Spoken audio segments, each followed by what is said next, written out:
Hello everyone, today we're going to make some Saskatoon berry jam. So I've got quite a lot of Saskatoon berries, so we're going to make a big batch today, but you can always cut it into thirds if you don't like how much you're making or you haven't found that many Saskatoons. You can always cut it down into thirds. But today we're going to use 6 cups of Saskatoon berries that I picked just now, and then we're going to use 4.5 cups of white sugar, and then we're going to use half a cup of water, and 2 tablespoons or 1/8 of a cup of lemon juice or lime juice, whatever works. And so what we're going to do first is we're just going to take all of our Saskatoons and we're going to put them into our pot, and we're going to heat the pot on medium and wait till all of the juices release from the berries. So I will put up a different angle so you can see what that looks like, and see you in a second. Alright, so as I was saying there, we put it on medium, and we're just going to give them a good little crush. I've got this pie blender, but you use whatever you've got. Just give them a good little squish while it's roasting on medium heat.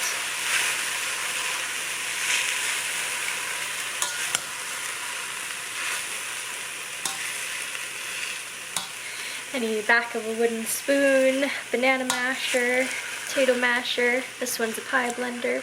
Whatever you've got will work great. Let's just keep mashing them up while they roast on medium.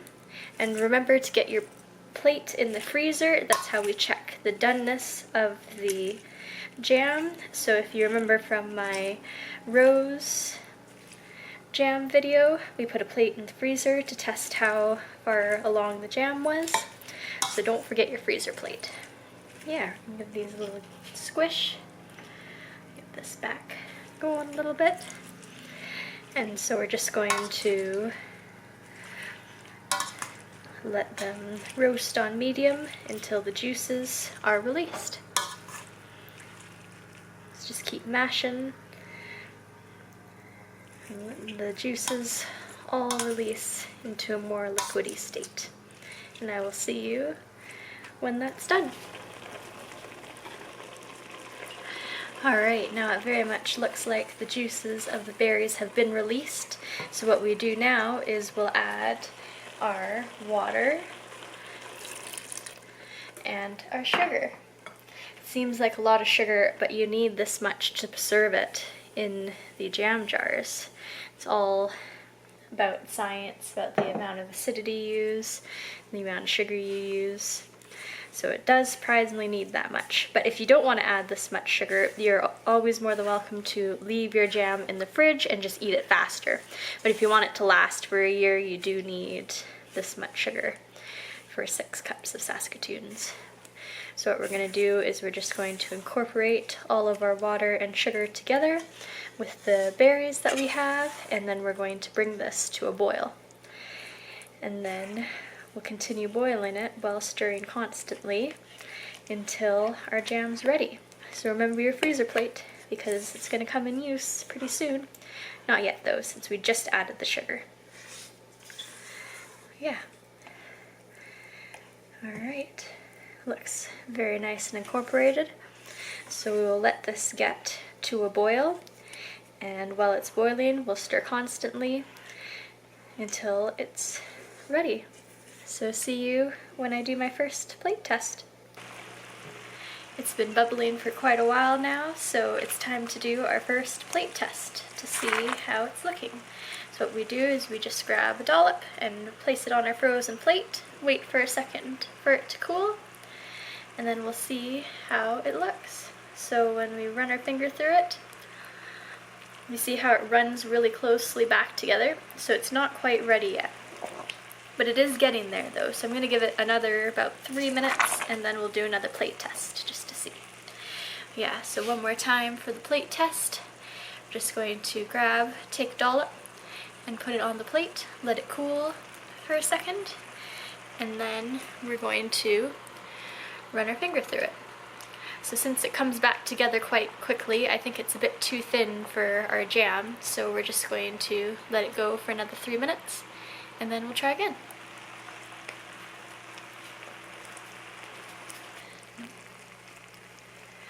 slightly different angle for you now because I'm just boiling some water to can our jam, but we're going to do another plate test since it's been boiling for a minute. So here we go. Go and place it on our plate. We'll let it cool off for a second, give it a nice little tilt, then run our finger through it. So that's a lot better to me. It hasn't run together right away, so I feel a lot better about this so far. But I think we're going to let it go just for a couple minutes longer, just to make sure it's all perfect. Let's see. One more time for a plate test. Do another plate test. Let it roll around for a bit. Cool off. Run our finger through it.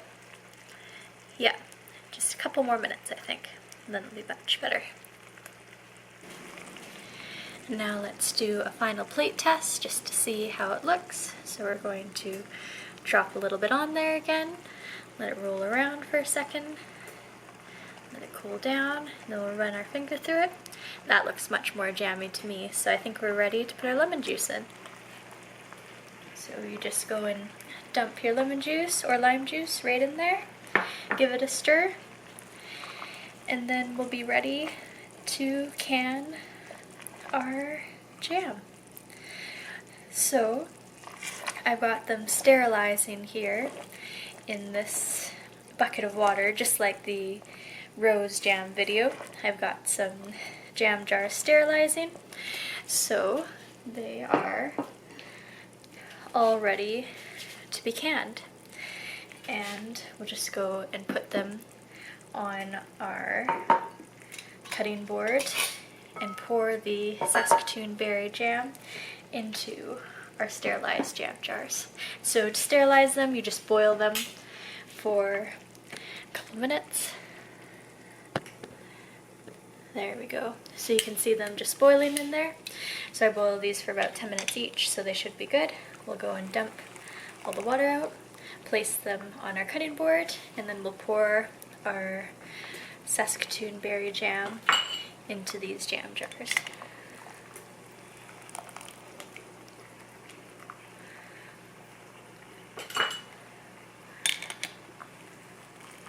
Remember to have the lid rings in the bottom of the pot to keep your jam jars from exploding. Never had it happen, don't want to test it out, so make sure you remember your rings in the bottom of the pot to keep the glass away from the bottom. Alright, I will pour the Saskatoon berry jam into our nice sterilized jam jars. So I'm not going to try to be Superwoman because I know I can't dump this pot into these jars accurately, so I'm just going to take a ladle and dump them in like this. So try not to get too many Saskatoon bits on the rim, on the threads of the jar, but if you do, you can just wipe them off with a paper towel. And so we want 6 millimeters of headspace, so 6 millimeters down from the top. We need to make a nice seal. So just keep that in mind. You're also definitely allowed to strain this if you don't want all of the Saskatoon berry chunks in it, but I quite like that in my jam. It gives it more texture, so I keep all of the berry chunks in it still, but you can definitely strain it at this point if you want just smooth jam. And so again, I say jam kind of lightly because this is more syrupy than jam. If you added pectin, it would go way more jelly-like, but I don't tend to like doing this. These Saskatoon berries have a lot more pectin than rose petals for sure, but I definitely find this more of a syrup than a jam. So if you want more jammy jam, get some pectin and use that.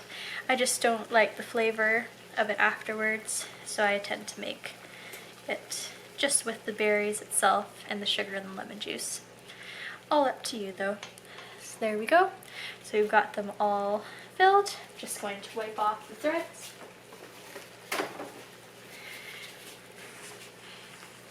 There we go. Let's make sure it has a nice seal with all the threads clean. Very hot, so I'm just being careful, running my paper towel around the top gently as to not spill our nice jam everywhere. Very excited about this one.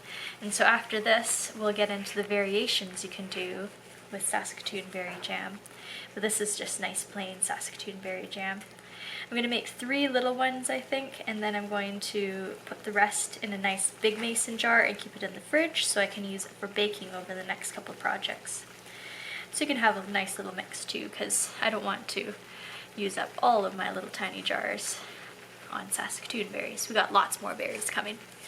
There we go. And so if you remember with the rose petal jam, what we do is we just hold the lid like this and we give it a dip into our boiling water just to sterilize that and make the rubber seal go softer so that it will can better and seal better. And then it should be good for a year or 2 in the cupboard. No refrigeration needed. So that's always quite fun. This one flipped on me, so we'll just go put that back in there like this. Put it on top. Give it a nice little spin. And just remember, it's fingertip tight.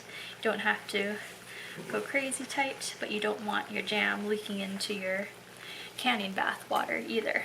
So just fingertip tight. That should be good. So we'll continue on, do the other 2. Give it a nice little dip into our boiling water, just to sterilize it slightly. There we go, dump out all the water. Then we'll put this one on top too. Here we go, number 2.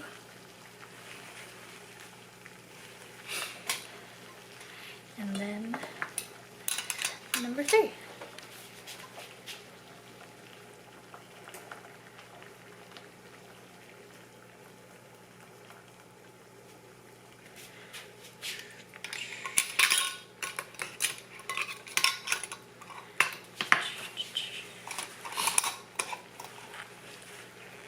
There we go. Oh. So if you let the jam cool off and you put it into hot jars, the difference in temperature might make them break. So if you just have it hot and then you put it into hot jars, the temperature is fine. So that's what I recommend. I just recommend getting it done right away, which I know is a pain to get it all done because it's quite a bit of a process.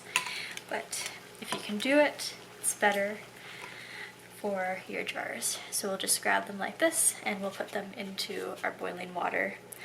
Don't let it touch the sides of the pot, just put it onto the rings and it should be good.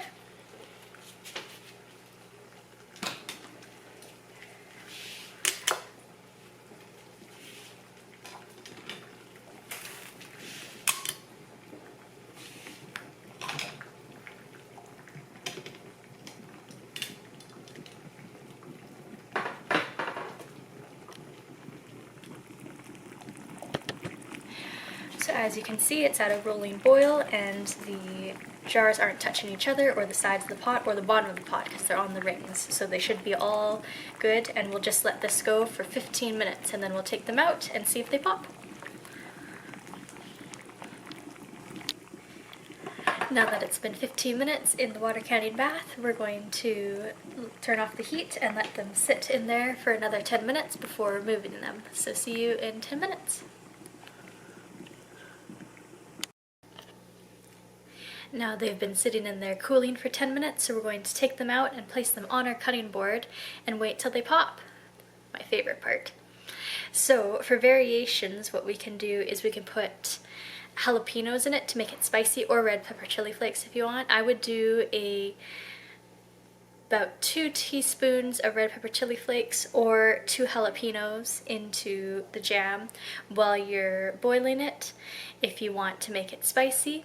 And also, if you'd like to make it more vinegary, you can put some balsamic vinegar in it. I've tried both ideas and both are excellent, but right now we're just making plain, and I will show you how to make the other ones another time. Very exciting. So let's take them out, wait for the pop.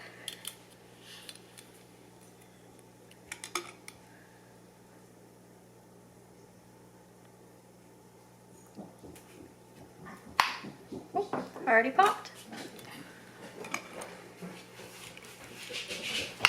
Already popped.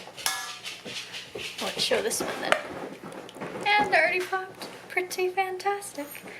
So they're all popped down, and that means they're sealed. So they'll be ready to put into the cupboard, and they will last up to a year in the cupboard all by themselves. I've had them after 2 years though, and they're still good, but the recommendation is 1 year.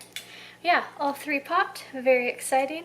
So thank you for joining me on this fun adventure to make some Saskatoon berry jam, and I hope you enjoyed it. You can see all of the nice berries in there.